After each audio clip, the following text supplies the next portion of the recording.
আপনাদের ফেরাটা আসলে কিসের উপর নির্ভরশীল আমি সেটা নিয়ে কথা বলতে চাই। কারণ আপনারা দেশে ফিরবেন ডিসেম্বরে আপনি প্রকাশ্যে এসেই ডিসেম্বরে ফিরবেন সেই কথা আপনিও বলছেন বা নেতৃত্ব আরো আগে থেকেই বলছেন যে ডিসেম্বরে ফিরবেন। কিন্তু কিভাবে ফিরবেন সেটি জানা যাচ্ছে না। ধরেন আরো যদি সুস্পষ্টভাবে জানতে চাই যে ধরেন আপনারা কি প্লেনের টিকেট কেটে এয়ারপোর্ট দিয়ে ঢুকে যাবেন? এরকম এত সিম্পল? সেক্ষেত্রে তো শেখ হাসিনার অ্যাক্টিভ কোনো পাসপোর্টও নাই। ট্রাভেল ডকুমেন্ট নিতেও সরকারের সাথে একটা প্রক্রিয়া যেতে হবে। সেরকম? নাকি সীমান্ত ওই যে শেখ হাসিনার একটা ফোন আলাপে শোনা গিয়েছিল যে চট করে ঢুকে পড়বেন, কাছাকাছিই আছি। সীমান্ত দিয়ে আপনারা এক নাগাড়ে ঢুকে পড়বেন। আসলে কিভাবে ঢুকবেন? একটা তো প্রক্রিয়া লাগবে। আমরা যখন ঢুকবো এবং ঢোকার সময় হবে, কোনো টাসপোর্ট দেওয়ার যাদেরকে আপনি অথরিটি মনে করছেন, আমার জানি কেন মনে হয় তারা থাকবেই না। এটা আমার মনে হয় তারা থাকবে না। আপনি বলবেন সরাবে কে? জনগণের চেয়ে বেশি শক্তিশালী কেউ না।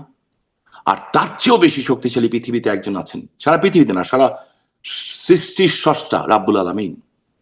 আমি বিশ্বাস করি। শারমিন, আপনি কেন বিলিভ ইট? আপনি লেখাপড়া করা মেয়ে, অত্যন্ত জ্ঞানী একটা, আপনার সাথে আমি কথা বলে আমি বুঝি যে আপনার জ্ঞান চর্চা আছে, ভালো আছে। আপনি পৃথিবীর একটা উন্নত দেশে এখন থাকছেন।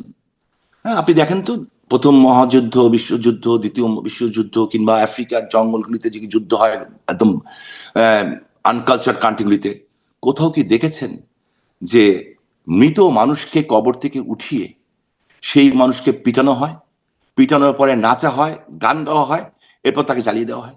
বাংলাদেশে হয়েছে কিন্তু।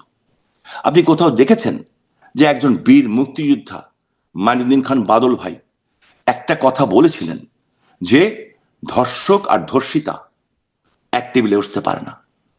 এই একটা কথার কারণে ওদের কত ক্ষোভ আমাদের মুক্তিযুদ্ধের বিরুদ্ধে, যে ওনার কবরটা পুরো খোঁড়া হলো এবং ওই কঙ্কালের উপরে স্পঞ্জের স্যান্ডেল দেওয়া হলো, অনেক জিনিস ময়লা ফেলা হলো এবং ওটাতে আগুন লাগিয়ে দেওয়া হলো। তাহলে বুঝেন, মুক্তিযোদ্ধাদের জুতার মালা দিয়ে গলায় পড়ে ঘুরিয়েছে তো একটা দুটা ব্যাপার না, অহরহ হচ্ছে, অহরহ হচ্ছে। এবং এই জিনিসগুলি যে হয়েছে, এটা ব্যর্থতা কার? আমাদের, আমার। জাতির পিতার কন্যা কিন্তু আমাদেরকে ঠিকই গাইডলাইন দিয়েছিলেন। আমরা কিন্তু এই ম্যাটিকুলাস ডিজাইন, ডক্টর ইউনূসের ম্যাটিকুলাস ডিজাইন থেকে আমাদের বাচ্চাদের রক্ষা করতে পারি নাই। ওদের ভবিষ্যৎ আজকে অনিশ্চিত। 4টা জেনারেশনকে নষ্ট করে দেওয়া হয়েছে। হোসেন জিল্লুর রহমানের ভাষায় যদি বলতে চাই, আজকে দেখেন আপনি, ইউনিভার্সিটি টিচারকে মারতে যাচ্ছে, ইউনিভার্সিটি টিচারকে ছাত্ররা মারতে যাচ্ছে। আমি আমার ছোটবেলায় স্কুলে যেটা পড়েছি, ওই টিচারকে দেখলে তো আমি জীবনে এখনো চেয়ারে বসবো না। তাহলে তো আপনিও বসবেন 4টা জেনারেশনকে আপনারা নষ্ট করে দিলেন। না? এই যে এই আসার পরে, এই যে ছাত্রদের আন্দোলনের নামে হুম। কিন্তু মধ্যখান এই দিয়ে বঞ্চিত। ছাত্ররা তো ধরেন হয় আপনাদের আমলে তাদের জন্ম বা তাদের বেড়ে ওঠা, বড় হয়ে ওঠাটা রাইট। সবটাই আপনাদের আমলে হয়েছে। কারণ আপনারা ১৭ বছর টানা ক্ষমতায় ছিলেন। তো জি, তারা জি। ধ ধরেন যদি তারা এরকম হয়ে যায়, যদি তারা ডিরেইলড হয়ে যায় সেটা তো আপনাদের সময় থেকেই তাদের আসলে এই অবস্থা। হঠাৎ করে একদিনে তো হয়ে যায়নি নাকি? না, হ্যাঁ, 100% রাইট আপনি। যেই ছেলেগুলি হলিয়াটিজমে ঘটনা ঘটালো, সবগুলি ছেলে প্রচন্ড আধুনিক ছেলে ছিল। এবং এর মধ্যে একটা ছেলের নাম আমি ভুলে গেছি, খুব সুন্দর দেখতে, হ্যান্ডসাম, হুম, হুম, আর বাপ নাকি নাম ছিল। হুম, হুম, সে তার 6 মাস আগে ভারতের একটা ডিস্কোতে যে শ্রদ্ধা কাপুরের সাথে নেচে হুম, এসেছে। হুম, আমি পার্সোনালি জানি সেটা, হুম। কারণ ওই গ্রুপের এক সদস্যের সাথে আমার যে কোনো ভাবেই হোক অনেক আগে কথা হয়েছিল। ওর মা, আমি বলবো না, ও আমাকে বলেছিল, মানে ওর মামার মাধ্যমে আমি জানতে পেরেছিলাম। ঠিক আছে, এরা প্রত্যেকেই আধুনিক ঘরের, এরা প্রত্যেকেই রিচ পরিবার থেকে আসা। তাহলে 6 মাসের মধ্যে তাদের ব্রেন ওয়াশ করলো কেমন করে? যে তারা 22টা 23টা 24টা না কত ছেলে মানুষকে মেরেছিল ওখানে, জবাই করলো, জবাই করে রক্তের উপরে বসে ওখানে রান্না করলো এবং খেলো। আমাদের আমলই হয়েছে কিন্তু। বাট ওরা করতেছে এই কাজটা। এটাকে আমরা প্রোটেক্ট করতে পারছি না, আপনিও পারছেন না, আমিও পারছি না। কেন? ওরা ধর্মটাকে মিথ্যা দিয়ে করেছে, ঠিক যেভাবে 71 সনে মিথ্যা করে আমার মা বোনকে গণিমতের মাল বানানো হয়েছিল, ধর্ষণ করা হয়েছিল, 30 লক্ষ মানুষকে হত্যা করা হয়েছিল। সো একটা অসমাপ্ত যুদ্ধ, ওইটা অসমাপ্ত যুদ্ধ ছিল। আমার মনে হয় ওইটা ফাইনাল পর্যায়ে যাবে এবং এর বাইরে তাহলে কি কোনো আপনার পথ নাই। ভবিষ্যৎবাণী এরকম যে ফাইনাল পর্যায়ে যাবে এবং তারপরে আপনারা দেশে ফিরবেন? তার আগেই যাব না, যুদ্ধ করবে কে? আচ্ছা। এবং সেখানে আমি বলি, বিএনপি যেটা করছে, বিএনপি একটা ডানপন্থী দল। আগে ডান বামের সংমিশ্রণ ছিল, একটা এখন একটা ডান বাট বিএনপি কিন্তু চরম উগ্র এক্সট্রিম ডানপন্থী দল না। একে চেক অ্যান্ড ব্যালেন্স করতে যে ওরা যে বিপদটাতে পড়বে, আমাদের চেয়ে অনেক খারাপ অবস্থায় এরা পড়বে। আমরা আমাদের শত্রুকে চিনে নিয়েছি, ওই শত্রুর সাথে কিন্তু আমরা একটা হইলে বসবো না। এবং আমাদের আদর্শিক কারণে কিন্তু আমাদেরকে ভোটটা বন্ধ দেই নেই।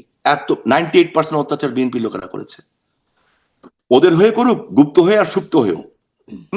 যারা নারায়ণগঞ্জে আমার বায়তুল ভবন ভেঙেছে, ইটস ভেরি ইন্টারেস্টিং ব্যাপার, তারা কিন্তু তার আগের দিন আরসা এবং জামাতের সাথে মিটিং করেছে, কিন্তু করে কিন্তু বিএনপি এখনো করছে। তাই এরা কেউ থাকবে না, টাইমলি সব সরে পড়বে।